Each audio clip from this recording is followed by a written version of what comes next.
सारा हो गया जी बेटा। क्वेश्चन नंबर प्रॉब्लम नंबर 2, 3 और 20 के अलावा, यस सर। प्रॉब्लम नंबर 2, 3 और 20 के अलावा कोई भी मसला है तो वो पूछने का बस।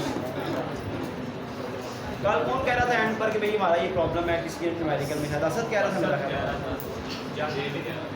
राजेब भी कह रहा था। कहाँ पे कोई भी प्रॉब्लम है क्वेश्चन नंबर 2, 3 और 20 के अलावा, इन तीनों के अलावा तो वो आप पूछ सकते हैं।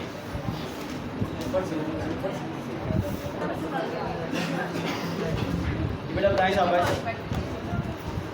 इसकी जो प्रॉब्लम है 3 क्वेश्चंस के अलावा, 2, 3 और 20 के अलावा जिसकी जो प्रॉब्लम है वो बताएं शाबाश। एक तो मुझे दे दें जी। प्रॉब्लम नंबर 24 देखें सब लोग शाबाश। प्रॉब्लम नंबर 24 में क्या प्रॉब्लम है जी?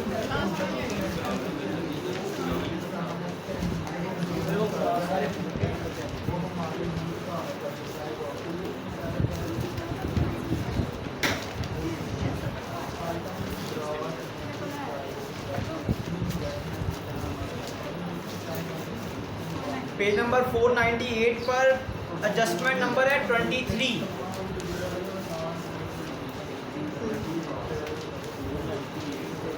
में लिखा हुआ है 2 cars have been provided to Sharif Sadiq. 2 car उसको मुहैया की गई हैं। And the maintenance by the company, 1 car is used wholly for company business purpose having cost of 6 lakh। 6 lakh की कार सिर्फ बिजनेस पर्पस के लिए इस्तेमाल हो रही है। और द अदर वन, और जो दूसरी कार है वो होली फॉर फैमिली, वो सिर्फ पर्सनल यूज़ के लिए है। और उसकी कीमत कितनी है? 7,50,000। अब देखिए जाहिर सी बात है, जो बिजनेस यूज़ के लिए कार होगी वो तो फुली एग्जाम्प्ट होगी, और जो कार पर्सनल यूज़ में आएगी वो 10% टैक्सेबल होगी। दोनों की वैल्यू जो है वो अलग अलग गिवन है, कोई इशू नहीं है इसमें। 6 लाख रुपये का 10%, 6 लाख रुपये फुली एग्जाम्प्ट हो जाएगा। और जो 7,50,000 जो कार फैमिली यूज़ में है उसका 10% लेंगे, 10% 75,000 आएगा, वो टैक्सेबल हो जाएगा। इसी के आठ में जो इसी के आठ में आइटम। प्रॉब्लम नंबर 24 की 8th पार्ट देखेंगे। Foreign source business loss. मैंने बताया था फॉरेन सोर्स बिजनेस लॉस जो है वो पाकिस्तानी इनकम में से माइनस नहीं होगा।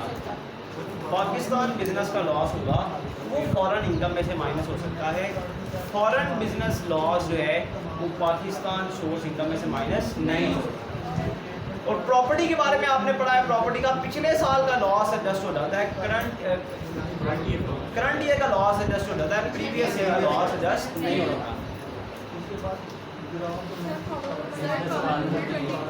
बिजनेस लॉस हो जाएगा, बिजनेस लॉस बेटा प्रीवियस ईयर का हो जाएगा। बिजनेस का लॉस है करंट ईयर का हो जाए प्रीवियस ईयर, वो तो एडजस्टेबल है। प्रॉपर्टी का लॉस पिछले साल का एडजस्टेबल नहीं है, सिर्फ करंट ईयर का एडजस्टेबल है। प्रॉब्लम नंबर 21 पर आए बेटा शाबाश। तो मैंने करवाई नहीं थी प्रॉब्लम 21, करवाई हो तो उसमें मसला कैसे आ गया है? Rent free furnished accommodation. Problem number 21 का फर्स्ट नोट है बेटा पेज नंबर 481 पर। Rent free furnished accommodation provided by the employer. उसको rent free furnished accommodation provide की गई है। फिर साथ ही लिखा हुआ है entitled rent for accommodation is 6 lakh. Fair market value of rent is ₹8 lakh. 6 lakh रुपए की उसे अकोमोडेशन प्रोवाइड की गई है। Sorry rent free furnished accommodation provide की गई है। और अगर वो अकोमोडेशन नहीं लेता, मकान नहीं लेता, तो एंटाइटल्ड रेंट फॉर अकोमोडेशन, तो उसे जो किराया मिलेगा ना, एंटाइटल्ड रेंट मतलब जो उसे किराया मिल जाएगा कि वो कोई और मकान ले ले, कंपनी के मकान में नहीं रहना चाहता तो कोई और मकान ले ले, उसको उसका रेंट दे दिया जाएगा। वो 6 लाख रुपया मिल रहा है, जबकि फेयर मार्केट रेंट कितना है? 8 लाख। तो 6 लाख को आपने इग्नोर कर देना है। फेयर मार्केट रेंट 8 लाख वो कंसिडर होगा, इसका मतलब है उसे मकान मिल रहा है, फ्री फर्निश अकोमोडेशन मिल रही है, या 8 लाख रुपया रेंट मिल रहा है। तो जो मकान मिल रहा है उसके लिए आप 45% लेंगे मिनिमम टाइम स्केल का। मिनिमम टाइम स्केल ना हो तो बेसिक सैलरी का ले लें, और जो 8 लाख है बेटा वो एज इट इज़ लिखा जाएगा। दोनों में से जो बड़ी रकम होगी वो टैक्सेबल हो जाएगी। जी शाबाश। प्रॉब्लम नंबर 22 पर आएंगे। नोट कौन सा बेटा? नोट का सेकंड पॉइंट है बेटा, royalty receive for literary work. मैंने आपको इसकी 2 ट्रीटमेंट समझाई थी। अगर लिटरेरी वर्क 24 महीने से पहले ख़त्म हो जाए ना, तो जितना भी पैसा आपको लिटरेरी वर्क से मिलता है वो फुली टैक्सेबल है इनकम फ्रॉम अदर सोर्सेज में। जितने भी बेनिफिट आपको मिलते हैं इनकम फ्रॉम अदर सोर्स में आता है तो फुली टैक्सेबल होता है। लेकिन अगर लिटरेरी वर्क कंटिन्यू रहे आफ्टर 24 मंथ, 2 साल से ज़्यादा अरसा कंटिन्यू रहे, और फिर आपको उसका रेवेन्यू मिलेगा, रेम्यूनरेशन मिलेगी, तो उसका 1/3 टैक्सेबल होगा इनकम फ्रॉम अदर सोर्सेज। तो ये विद इन 12 मंथ है बेटा, तो ये इनकम फ्रॉम अदर सोर्सेज में देखें फुली टैक्सेबल होगा। Remuneration from royalty from receive for literary work completed with in 24 month 50,000 है, फुली टैक्सेबल होगा।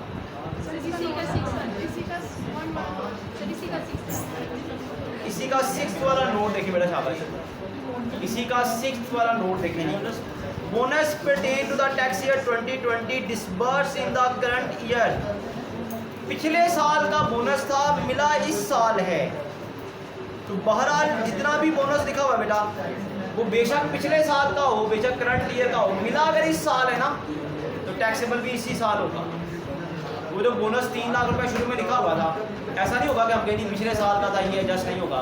भाई पिछले साल का हो बेशक टैक्सेबल होगा इस साल मिल रहा है ना, तो इस साल टैक्सेबल होगा। क्योंकि पिछले साल हम लिख चुके होते हैं कि भाई ये पिछले साल का टैक्सेबल नहीं होगा, इस साल टैक्सेबल होना है क्योंकि इस साल मिल रहा है आपको।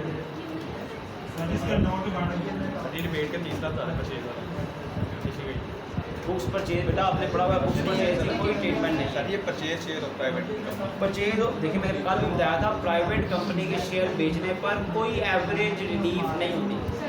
कल भी सेम ये एडजस्टमेंट मैंने समझाई थी। प्राइवेट कंपनी के शेयर को बेचें तो कोई ट्रीटमेंट नहीं है, चाहे आप ओरिजिनल लॉटी हो या ना हो। हाँ प्राइवेटाइजेशन कमीशन से शेयर खरीदें वो और बात है, उसके बदले में एवरेज रिलीफ मिलती है। प्राइवेट कंपनी के शेयर एज आ ओरिजिनल लॉटी आप खरीदें तो कोई टैक्स रिलीफ नहीं है।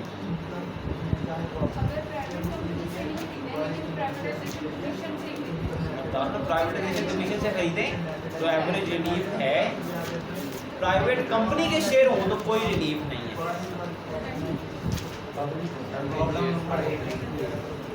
पब्लिक वैसे तो रूल क्या है, gain on sale of securities, public company share, मुदारबा certificate, NIT units, PTCL voucher, वो इसमें आते हैं।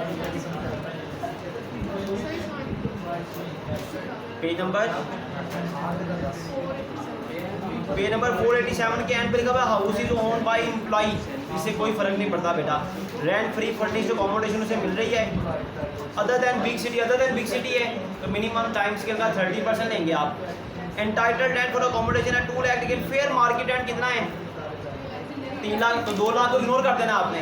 अभी कुछ लोग नहीं ना समझे, पेपर में यहाँ पे अटक जाएंगे जाके कि 2 लाख लेना है कि 3.5 लाख लेना है, फिर पूछते रहेंगे पेपर में एक दूसरे से क्या आना था, 2 लाख आना था कि 3.5 लाख आना था। कल भी समझाया था, आज फिर दोबारा बता रहा हूँ कि देखें घर जो मिलता है ना फ्री फर्निश अकोमोडेशन वो रहता है ना, उसके बजाय क्या मिल रहा है एंटाइटल्ड रेंट 2 लाख भी दिया हुआ है, 3.5 लाख भी दिया हुआ है। तो आपने फेयर मार्केट रेंट लेना बेटा, वो 3 लाख है, 3,50,000। एक तरफ आप लेंगे अदर देन बिग सिटी है 30% लेंगे मिनिमम टाइम स्केल का या बेसिक सैलरी का, और दूसरी साइड पर आप लेंगे 3,50,000। देखा जाएगा दोनों में से कौन सी बड़ी रकम है वो टैक्सेबल हो जाएगी, दोनों में से जो बड़ी रकम होगी वो टैक्सेबल हो जाएगी। 466 पे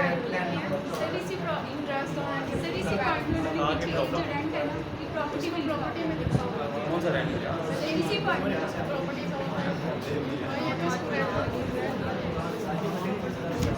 अच्छा जो शाबाश है नीचे ब्रैकेट में लिखा ना house is owned bye employee. मकान का मालिक, मकान के मालिक हैं आप, मेरी बात सुने देता, मकान के मालिक हैं, रेंट पर किसको दिया हुआ है अपने आप को। क्या मतलब है इसका बता, आप कंपनी से उसके बदले में किराया वसूल करते हैं। अगर मेरा देखिए ये फेडरल गवर्नमेंट के मुलाजमीन को ना ये बेनिफिट दिया जाता है, पंजाब में ये रूल अप्लाई नहीं होता। क्या बेनिफिट है बता, मेरी बात समझिएगा, ये एक्चुअली बता रहा हूँ आपको। सरकारी मुलाजमीन, अगर आपके पास मकान नहीं है ना तो आपको हर महीने वहाँ पर एंटाइटल्ड अमाउंट ऑफ रेंट मिलती है। मकान नहीं है तो क्या मिलेगा? 22,000 25,000, वो जितना भी आपका स्केल है ना उस हिसाब से हर महीने किराए की मद में रकम मिलती है। वो साल का किराया निकाले, उसमें कहते हैं एंटाइटल्ड अमाउंट ऑफ रेंट। अगर मकान किसी का अपना भी हो तो फिर भी उसको ये रकम मिलती है। अब जो तो किराए पे रहेगा वो तो पैसा वहाँ खर्च कर देगा, किराया दे दिया करेगा। और जिसके पास अपना मकान है उसको भी ये रकम मिलेगी। अच्छा, जिसके पास अपना मकान है उसको भी रकम मिल रही है ना, तो इसका मतलब उसको अपने ही मकान का क्या मिल रहा है? अपने ही मकान। तो ऐसे ही समझा जाएगा जैसे उन्होंने प्रॉपर्टी किसी को किराए पर दी, तो इसे रेंटल इनकम में भी लिखा जाएगा। अगर house is owned by employee हो, स्पाउस नहीं, कोई मर्द है उसकी बीवी के पास मकान है फिर नहीं, जब वो औरत जॉब कर रही है गवर्नमेंट जॉब, उसके हस्बैंड के पास मकान है उसको भी नहीं, उसके लिए भी नहीं। एम्प्लॉय जॉब जो कर रहा है ना उसी का अपना ही मकान है, उसको उसका कंपनी की तरफ से क्या मिल रहा है? किराया मिल रहा है। बाकी सबको भी मिल रहा था, इसका अपना मकान था, इसको भी मिल रहा है।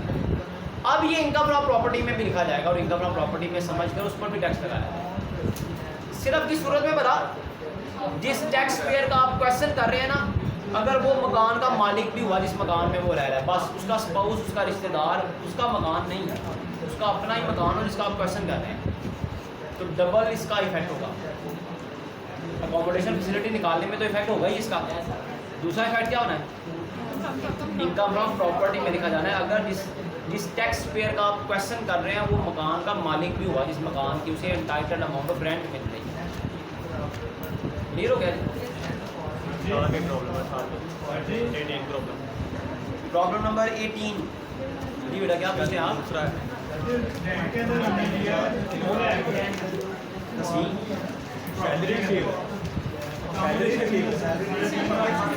इस तरह नहीं, शोर नहीं करें बाद एक। अच्छा, क्या पूछा है बेटा आप बता?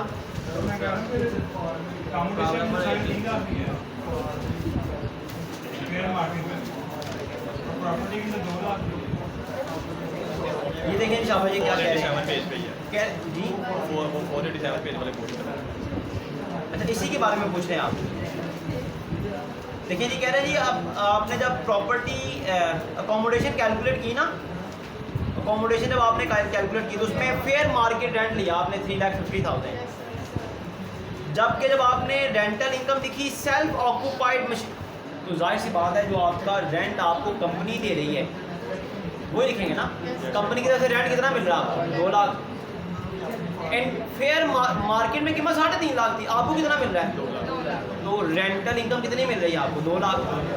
तो इनकम फ्रॉम प्रॉपर्टी में 2 लाख ही लिखा जाएगा। अब सेल्फ ऑक्यूपाइड, वो प्रॉपर्टी जो आपके अपने कब्जे में है, आपके अपने इस्तेमाल में है, उसका जो किराया कंपनी की तरफ से मिलता है वही लिखा जाता है इनकम फ्रॉम प्रॉपर्टी में। जबकि अकोमोडेशन का रूल ये है कि जब उसमें आप रेंट की वैल्यू निकालेंगे तो फेयर मार्केट रेंट लिखेंगे। जब अकोमोडेशन में निकालेंगे तो क्या लिखेंगे?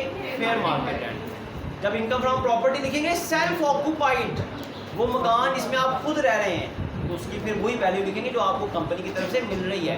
तो कंपनी की तरफ से आपको 2 लाख मिल रहा है, मार्केट रेंट बेशक 3.5 लाख था, आपको कंपनी की तरफ से 2 लाख का बेनिफिट मिल रहा है, तो रेंटल इनकम 2 लाख ही लिखी जाएगी इनकम फ्रॉम प्रॉपर्टी।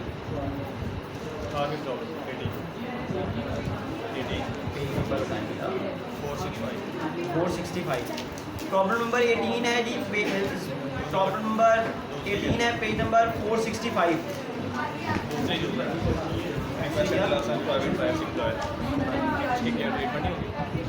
बेटा देखिए पास में पेज नंबर 465 के सबसे एंड पर लिखा हुआ जी perquisites and allowances provided by the employer. ये वो परक्विजिट्स हैं, वो बेनिफिट है जो एम्प्लॉयर प्रोवाइड कर रहा है। कौन से बेनिफिट? अगले पेज पे लिखे मैं सारे। इसकी इस लाइन की अलग से कोई एडजस्टमेंट नहीं होनी, इस लाइन की अलग से कोई ट्रीटमेंट नहीं है। आगे वो सारे परक्विजिट्स और बेनिफिट लिखे हुए हैं जो कंपनी आपको प्रोवाइड कर रही है। 5 नंबर पॉइंट इसी का इन्वेस्टमेंट इंडिशियल स्पेशल सेविंग्स। मैंने कल भी बताया था इन्वेस्टमेंट करने की कोई ट्रीटमेंट नहीं पता है।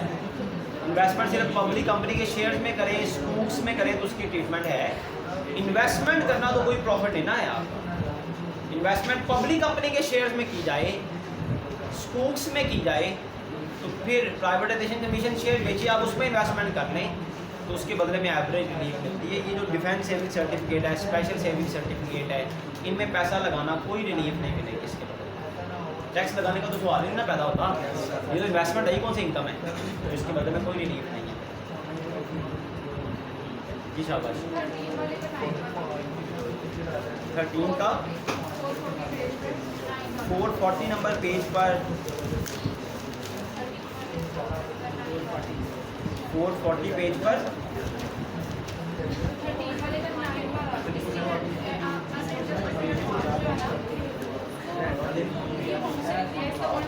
Rental income from open plot है बेटा 1,50,000। रिपेयर चार्जेस की कोई ट्रीटमेंट नहीं है, कलेक्शन चार्जेस की कोई ट्रीटमेट नहीं है। अनएडजस्टेबल एडवांस है 80,000। बेटा जब ओपन प्लॉट होगा ना फिर अनएडजस्टेबल एडवांस की कोई ट्रीटमेंट। अदरवाइज अनएडजस्टेबल एडवांस जब आप वसूल करते हैं तो 1/10 लेकर रेंटल इनकम में, इनकम फ्रॉम प्रॉपर्टी में ऐड करते हैं। लेकिन जब ओपन प्लॉट होगा तो अनएडजस्टेबल एडवांस की कोई ट्रीटमेंट नहीं होगी। 476 पर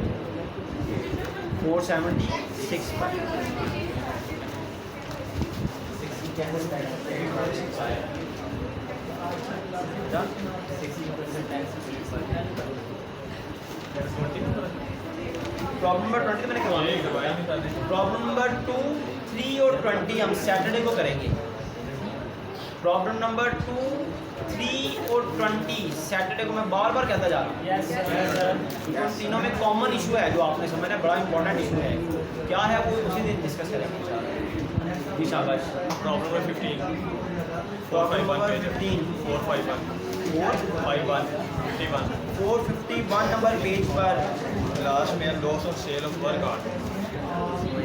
जब आपने पढ़ा था ना कैपिटल गेन में कि loss on sale of antiques, loss on sale of jewellery, painting, drawing, इनकी कोई ट्रीटमेंट नहीं होती। इन लॉसेस की कोई ट्रीटमेंट नहीं।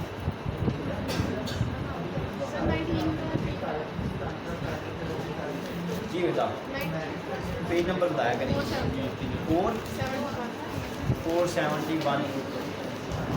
471 नंबर पेज पर 19 क्वेश्चन है बेटा। जिसका क्या मसला है जी? लाइफ इंश्योरेंस प्रीमियम के बारे में सुनने ध्यान से रूल।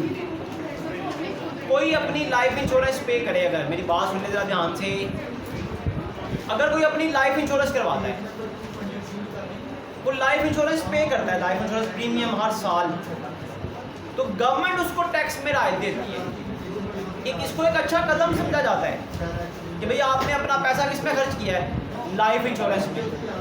अपना पैसा किस में खर्च किया है, तो इससे आपकी लाइफ प्रोटेक्टेड है। कल आपकी लाइफ को कुछ हो जाता है तो फैमिली को पैसे मिल जाएंगे, आपको आपकी फैमिली जो है सर्वाइव कर सकेगी, मतलब कि इकोनॉमी पर बोझ नहीं बनेंगे। तो अगर आप अपनी लाइफ इंश्योरेंस खुद करवाते हैं तो जितना प्रीमियम सालाना देते हैं ना, इसके बदले में आपको एवरेज रिलीफ मिलती है। लेकिन अगर आपकी लाइफ इंश्योरेंस है और प्रीमियम कौन दे रहा है, आपकी कंपनी, तो इसके दो इफेक्ट होंगे।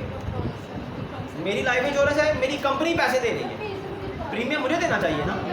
लेकिन कंपनी आपको सहूलत देती है, भाई आपको कहती है आपको हम जॉब भी दे रहे हैं, आपको ये बेनिफिट भी देंगे, आपकी लाइफ इंश्योरेंस भी कंपनी करवाएगी। आपने कंपनी ने आपकी क्या करवा दी, अगर लाइफ को कुछ हो जाता है तो फैमिली पैसे कौन देगा, इंश्योरेंस कंपनी फैमिली को पैसे देगी, एम्प्लॉय की फैमिली को। इसके डबल इफेक्ट होने हैं। कंपनी क्योंकि आपका प्रीमियम दे रही है तो आपको बेनिफिट भी हो रहा है। वो 20,000 सालाना है, 40,000 सालाना है, कंपनी आपको दे रही है, इसके बदले में आपको क्या मिलेगी, एवरेज रिलीफ। दूसरा इसका इफेक्ट क्या होगा, इनकम फ्रॉम सैलरी में टैक्सेबल भी हो गई, और दूसरा बेनिफिट क्या होगा, एवरेज रिलीफ भी मिलेगा। दो इफेक्ट होंगे अगर कंपनी पे करेगी। अगर आप खुद पे करते हैं तो एक ही इफेक्ट होगा, क्योंकि वो बेनिफिट तो नहीं ना है, इनकम तो नहीं ना है आपकी, फिर तो आपने एक्सपेंस ही किया ना, इस एक्सपेंस के बदले में एवरेज रिलीफ मिलती है बेटा। पेज नंबर 421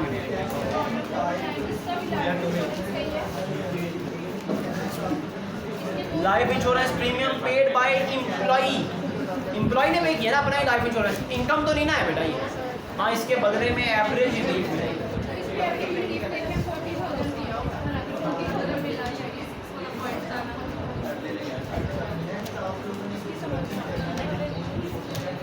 अच्छा, ये भी बात याद रखी ना बेटा, बार बार मैंने पहले भी बताया, इसको ध्यान से याद करना है आज आकर सबने, ये सबका मसला होगा। एवरेज रिलीफ मैंने कई बार बताया कि मिलती 6 चीज़ों पर है, लेकिन 4 पॉइंट बनते हैं। पहले वाले पॉइंट में 3 पॉइंट आ जाते हैं और बाकी तीनों में एक एक, कितने हो गए? 4 पॉइंट हो गए ना। टोटल आइटम कितनी बनती है? 6 आइटम। पहली आइटम में जो 3 आइटम आती है ना पहले पॉइंट में, उन तीनों में से एक में रिलीफ मिलती है। वो 3 कौन सी? जो पहले पॉइंट में आती है, investment in public company share या प्राइवेटाइजेशन के मिशन वाली बात सुने ध्यान से। दूसरा क्या है? Life insurance. तीसरा है स्कूल्स परचेज। इन तीनों में से एक पर रिलीफ मिलती है, जो इन तीनों में से बड़ी रकम हो। ये पहला पॉइंट है। पहले पॉइंट में 3 पॉइंट है, बात फिर सुने ध्यान से। पहले पॉइंट में 3 पॉइंट है। Number 1 investment in public company share, number 2 is life insurance, number 3 schools offered, schools purchased. इन तीनों में से एक पर रिलीफ मिली जिसकी बड़ी रकम होगी, जिसकी बड़ी रकम होगी उस पर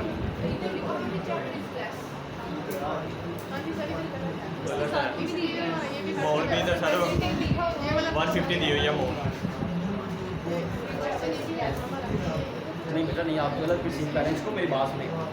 ये ब्रैकेट में लिखा हुआ है विचएवर इज लेस। ब्रैकेट में विचएवर लेस का मतलब क्या है? ये एक्चुअल अमाउंट 15 लाख और 20% ऑफ टैक्सेबल इनकम, इनमें से जो कम होगी। अदरवाइज इन तीनों में से जो बड़ी रकम होगी ना वो टैक्सेबल, उस पर रिलीफ मिलती है।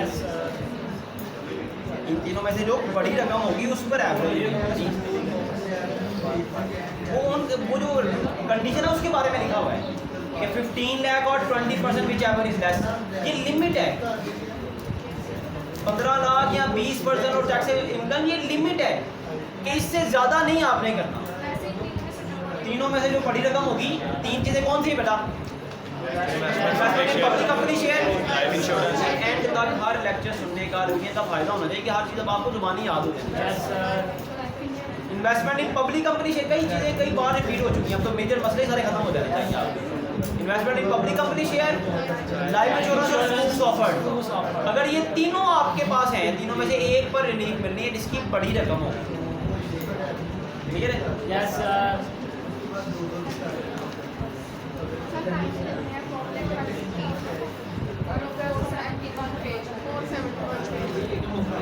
470 ये तो बोला 471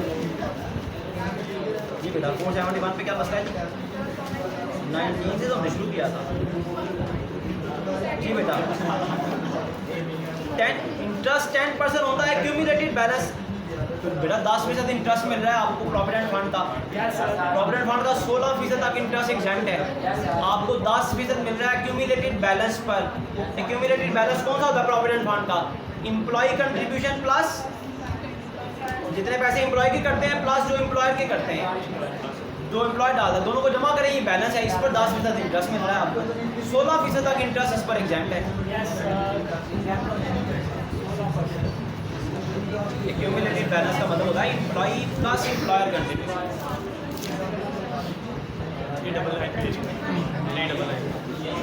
399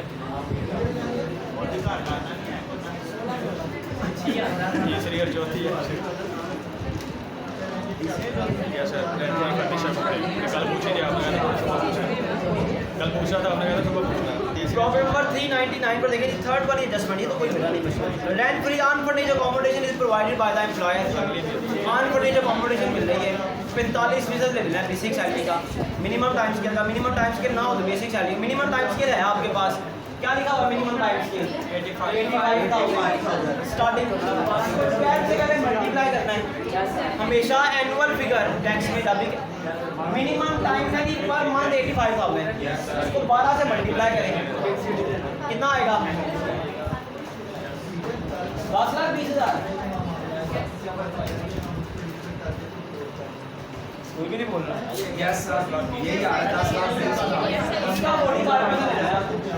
ये मिनिमम टाइम स्केल का ये एनुअल फिगर है बेटा, ये मिनिमम टाइम स्केल की एनुअल फिगर है, तो उसे अकोमोडेशन मिल रही है बस, तो क्या करना है आपने, जो उसका मिनिमम टाइम स्केल है उसका क्या लेना है 45%, ना बताया तो डिक्शन ही होता 45% लेने का,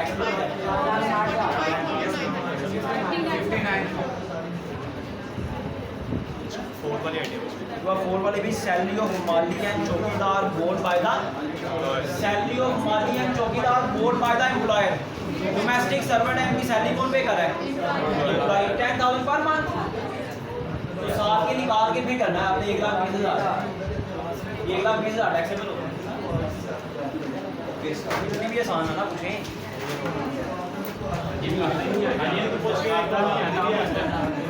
ये तो बहुत आसान चीज़ है ना ये, शाबाश, किसका कोई मसला है, टेक्निकल प्रॉब्लम है वो पूछे, शाबाश, गर्मी लगी होगी,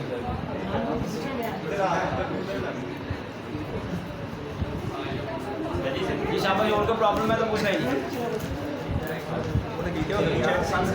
नहीं, से अपनी तरह से पूछे सर ये 100 से कवर है।